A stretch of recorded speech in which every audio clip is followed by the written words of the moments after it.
The listening test is about 50 minutes. There are 6 parts in listening test. You will have about 6 minutes to listen to each passage and answer the questions. The passage will be played once. Part 1, Listening to Problem Solving. Instructions. You will hear a single conversation in 3 sections. You will hear each section only once. After each section, you will hear 2 or 3 questions. You will hear the questions only once. You will have to choose the best answer to each question. Total time for this task is around 5 minutes. You will get total 8 questions for this task.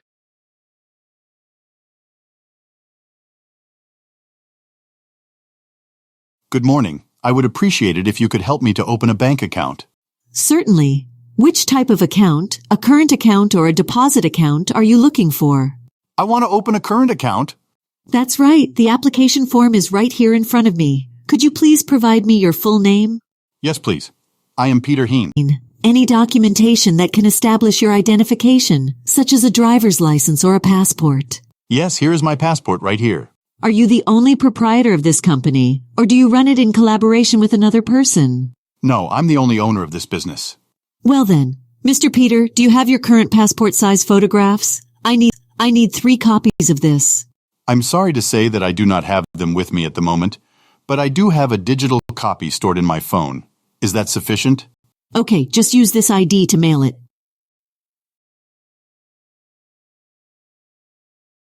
Question 1. How many types of accounts does the bank representative mention?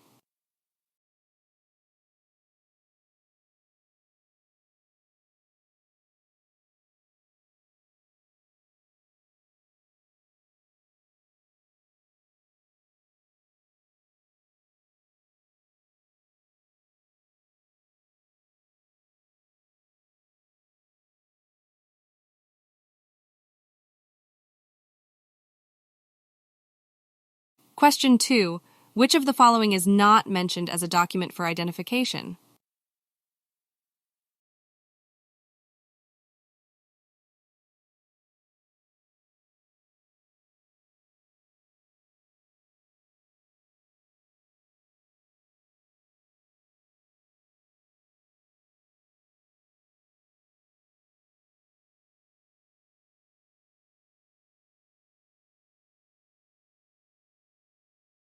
Question 3. What does the bank representative instruct the person to do with the ID?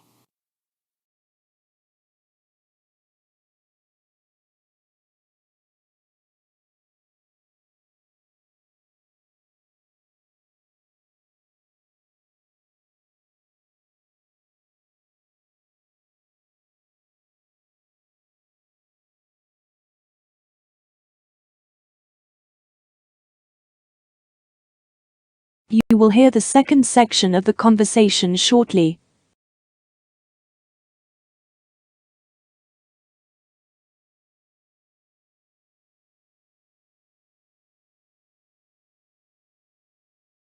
I have sent it in the mail.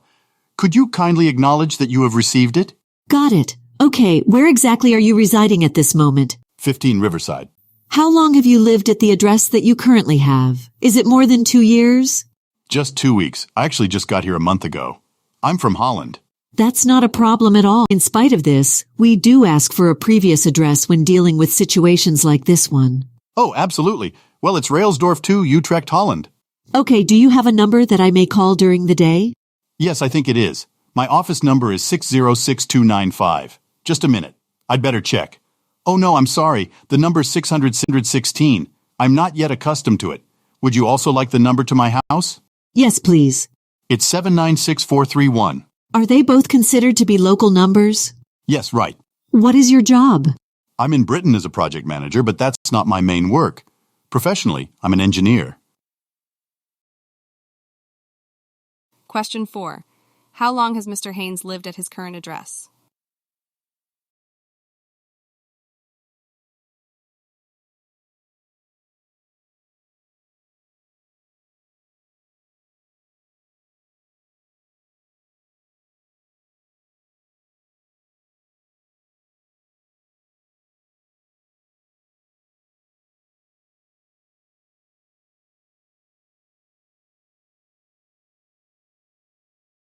Question 5. Are both Mr. Haynes' phone numbers considered local?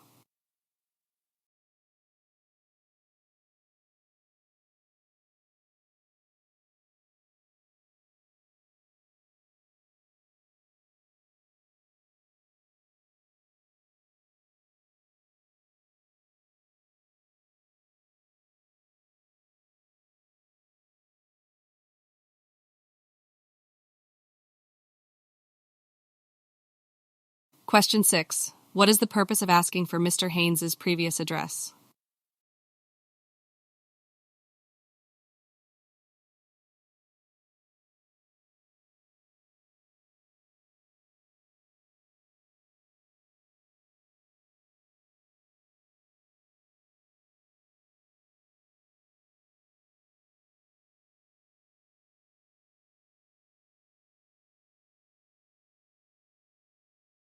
You will hear the third section of the conversation shortly.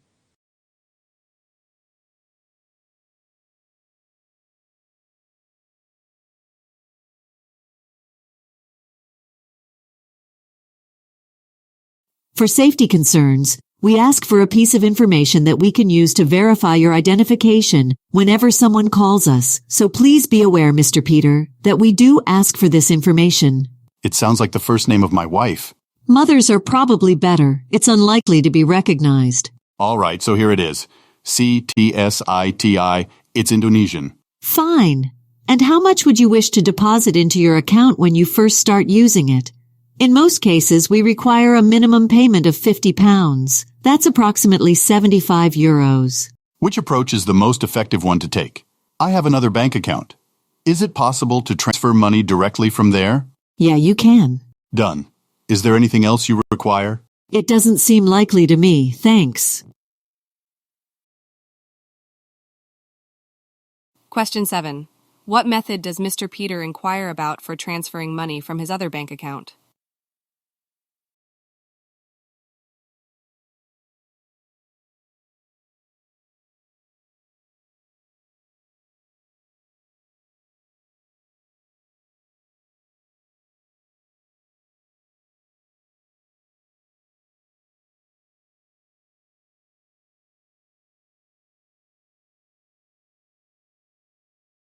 Question 8.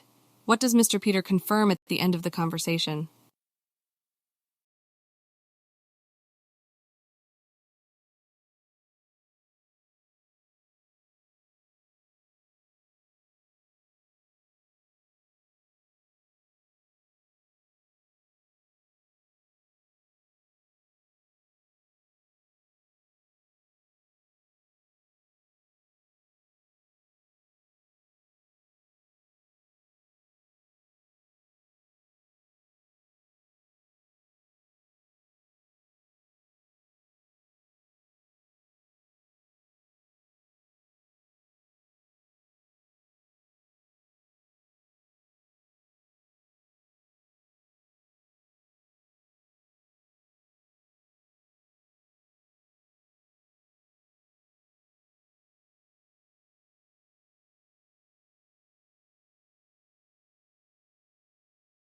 Part 2. Listening to a daily conversation.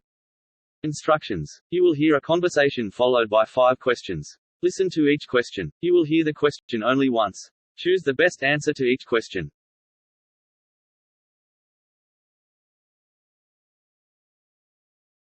Lucy, the marketing task that we have been given requires that we get started working on it right away. There is not much time left for us now. Sure. Let's get started right away by reading the directions that have been provided. It states that we need to focus on a certain sector of the entertainment business, such as film, music, live theatre, sports, or dining out. After that, we will conduct telephone interviews, and the ideal number of interviewees for each of the groups will be 15. Okay, let's start with the most important question. Which sector are we going to pick? The movies or the music? To be more specific, music. So which 2 different groups are we going to analyze side by side, both male and female or people of varying ages? I believe that different age groups would be much more likely to show up disparities, such as those with ages 25 or less for one group, and those with ages 45 or over for the other group. Right. Pop, jazz, full band, and easy listening are some examples of the types of music that they enjoy listening to. What else? Let's include classical music as well. And after that, we should discuss the media in which people listen to music. It will consist of radio, CD, and television as well. What about performances of live music, such as those found in pubs and halls? Certainly, you should also add them. The following statement could be concerning the sources from which they genuinely obtain their songs. Do they download it via the internet, purchase it in record stores or department stores, or something else entirely? Right. That might be the case for music that has been recorded, but what about live performances? Maybe disco, concert hall, pub or club, opera house. Excellent.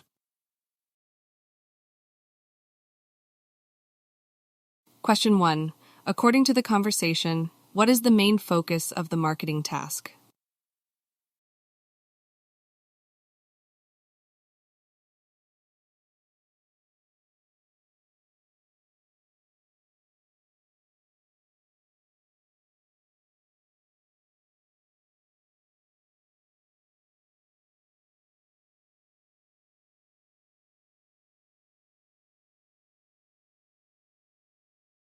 Question 2. Which two different groups are mentioned for analysis?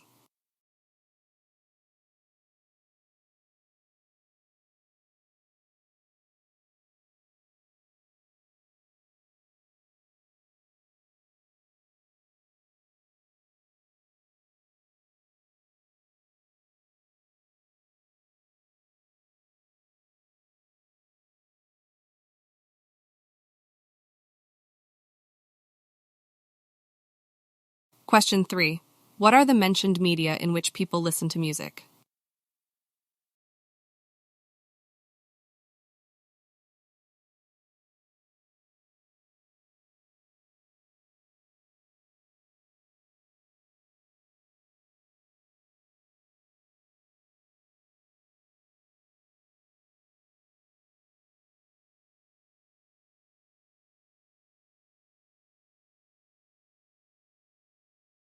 Question 4.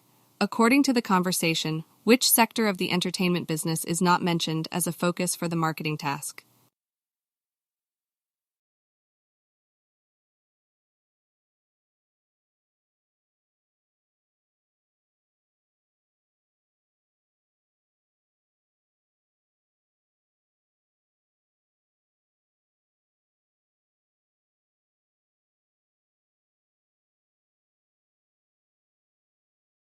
Question 5. How do people genuinely obtain recorded music?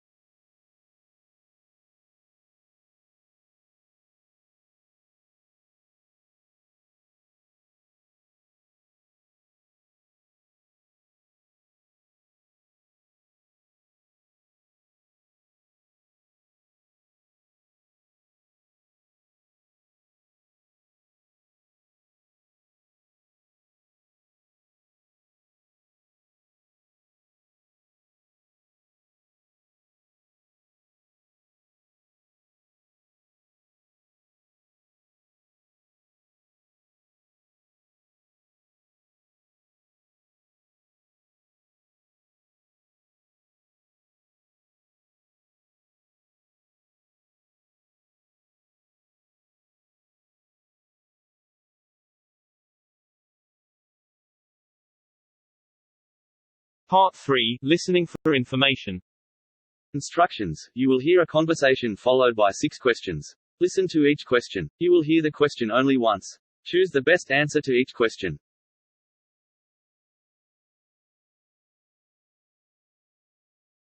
Good morning, John. What may it be that I can do for you? Well, I found out about these counseling sessions through a friend, and I was quite curious about them. Okay, tell me about your requirements.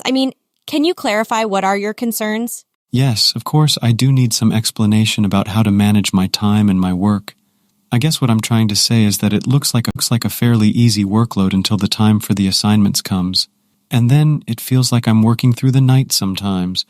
It's completely absurd. The resource center is excellent, but it closes so early. It's all about using every hour efficiently. If you carry out these actions in accordance with a strategy, you will discover that you still have time for yourself as well as the pursuit of your interests. That's what I want. All right, and what else? I'm not doing very well on my homework even now. Before you even begin to prepare or write your first draft, you need to carefully study the question and give it a lot of thought before you can move on to the next step. It is essential that you check your work for errors, so make sure that you save some time at the conclusion of every project to go back over what you have written. When it comes to listening, I have trouble focusing my attention, especially on sessions that go for 2 hours. It is prudent to ask your professors if recording the lectures is acceptable. Another option that is open to you is, after the class, you and a friend should go over your notes together. You're right, that's a great suggestion.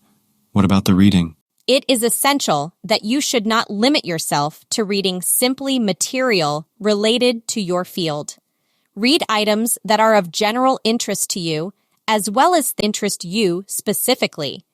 You know, novels, newspapers, and other types of reading material. Do you have access to an excellent dictionary? You can't say that. I've never put any effort into getting one. Getting one is probably going to turn out to be a smart move. The cost of dictionaries is rather low, and they are of great use in expanding one's vocabulary. I'm grateful for your guidance. Question 1. What is the main concern of the person seeking counseling?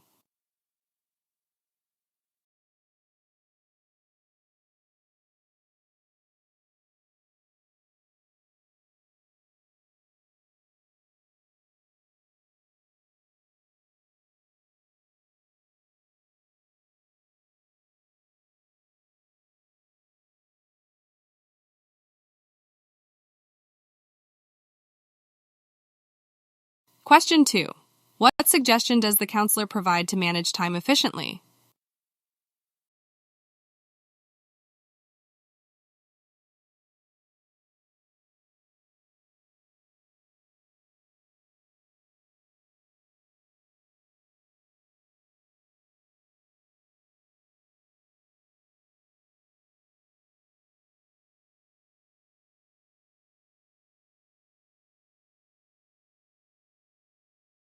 Question 3. What does the individual express difficulty with?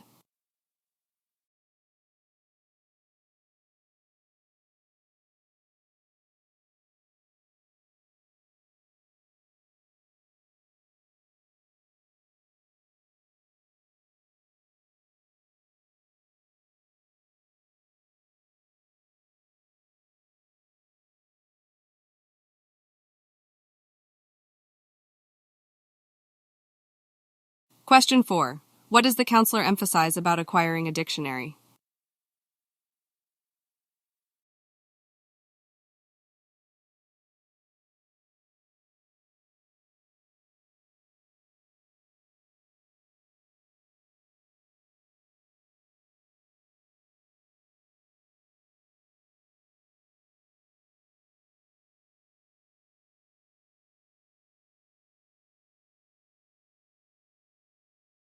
Question 5. What is the recommended approach before starting to prepare or write?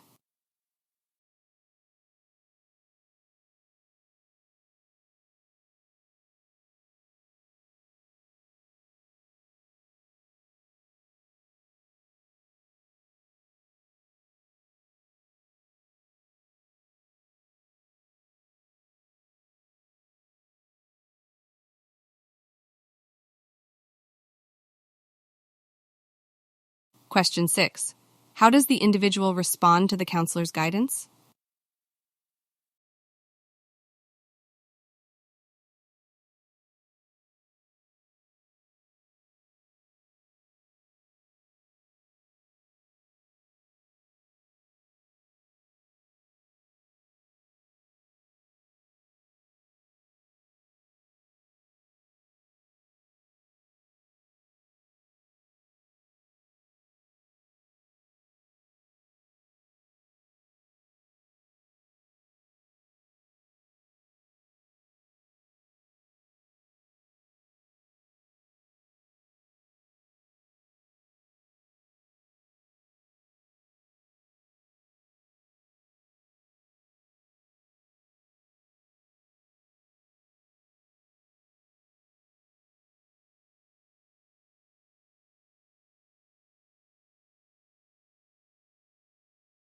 Part 4. Listening to a news item. Instructions. You will hear a news item once. It is about 1.5 minutes long. Then 5 questions will appear. Choose the best way to complete each statement from the drop-down menu.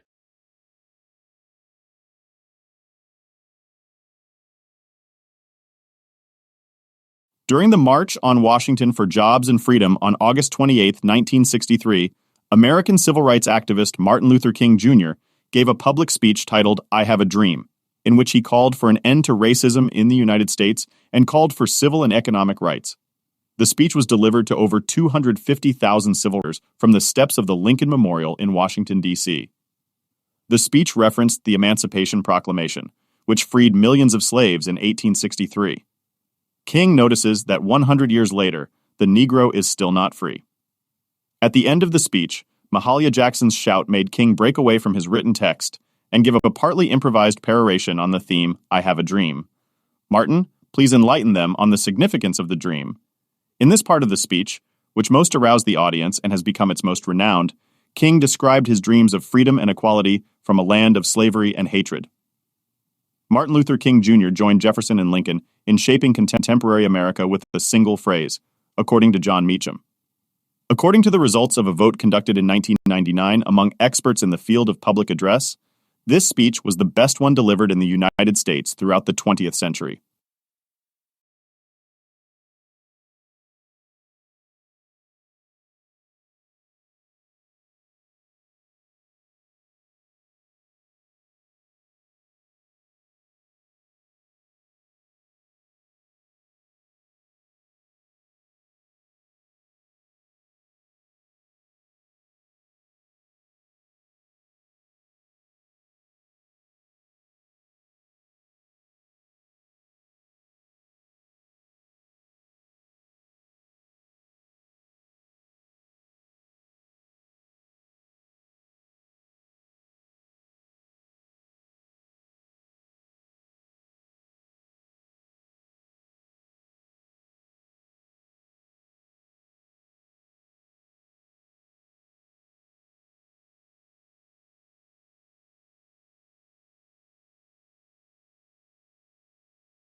Part 5, Listening to a discussion.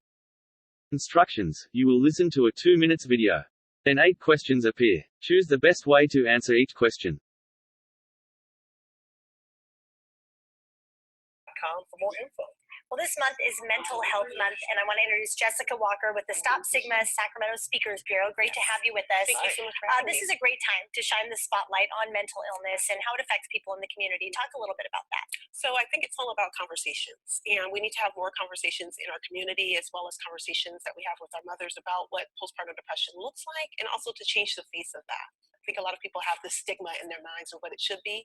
And with my book, Conversations Before, During, and After Pregnancies That Heal, I kind of break down healing. Healing is helping others, educating, obviously advocating, which I'm doing here, as well as loving yourself. And I think that's a big piece of it. We have to help others learn how to heal. And that's a big piece of it. So talk about stigma. I hear that a lot when Yes. talking about mental health. Mhm. So talk about that and how are you breaking the barriers with breaking stigma? So I think with Stop Stigma Sacramento, what we do is we go out into the community. We actually just went to an event this past weekend where we were out talking to kids and bringing the awareness factor to children at an early age about what depression is, what postpartum depression is. I have my shirt here that I walk around and I advocate for every single day. And you talked a little bit earlier about like Google having this whole assistant type thing, right? We have technology now. We have digital media. We have these conversations. I work as a digital media professional or producer aside from this, and that's what I talk about. I talk about how can we start this conversation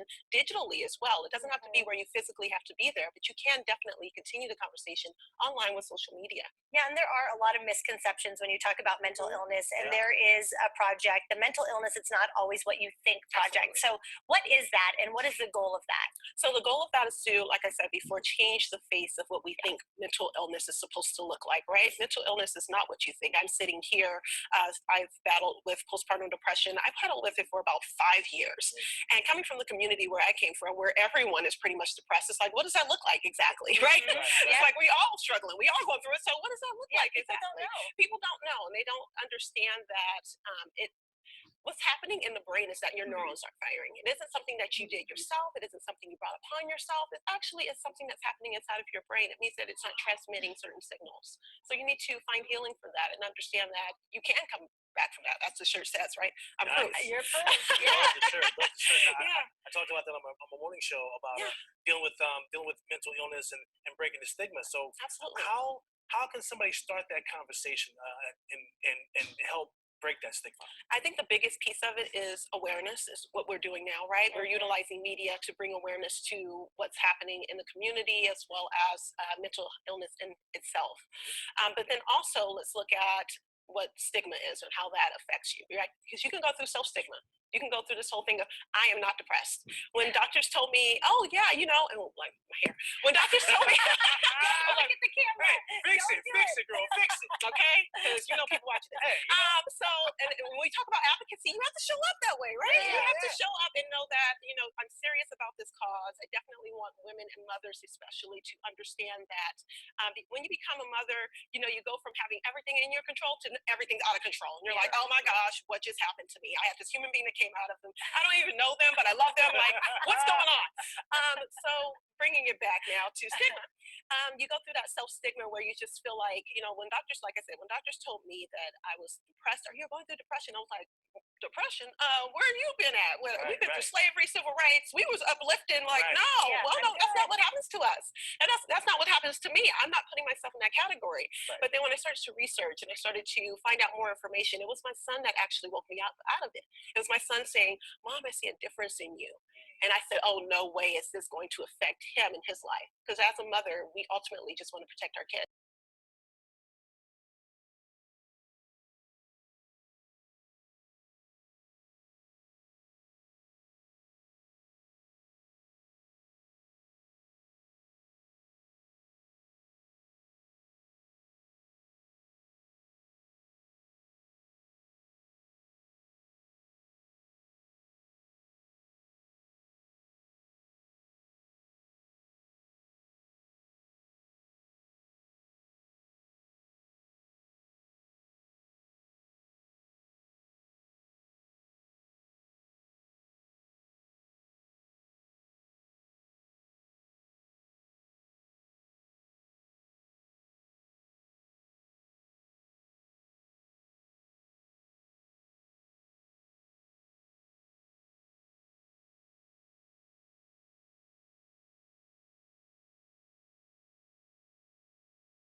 Part 6, Listening for Viewpoints. Instructions. You will hear a report once. It is about 3 minutes long. Then 6 questions will appear. Choose the best way to answer each question from the drop-down menu.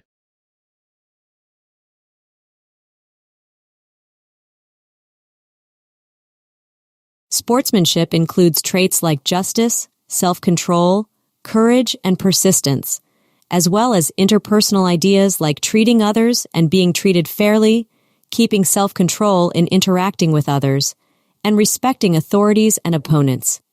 It is common practice to outline the 4 components of sportsmanship as following proper protocol: having the desire to win, acting fairly, and being equitable.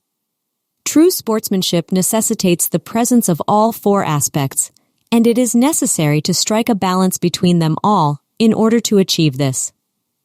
These characteristics have the potential to collide with one another at times, since a person may want to win more than they want to play in equality and fairness, which can lead to a conflict within the framework of sportsmanship. This will produce issues, since the person believes they are being a good sportsman, but they are ignoring the other 2 crucial components. Today's sporting culture, particularly the foundation of elite sport, places a great deal of importance on the concepts of competition and winning, and as a result, sportsmanship takes a back seat. As a direct consequence of this, athletes competing at the highest levels of most sports, if not all sports, define the standards for sportsmanship, and regardless of whether or not they like it, they are seen as leaders and role models in society. It is common to refer to a competitor as a sore loser if they behave in an unsportsmanlike manner after losing a game or competition. Sore loser behavior includes blaming others for the loss, refusing to accept responsibility for personal actions that contributed to the defeat, reacting to the loss in an immature or improper manner, making excuses for the defeat, and citing unfavorable conditions or other petty issues as reasons for the defeat. A competitor who exhibits poor sportsmanship after winning, typically referred to as a bad winner.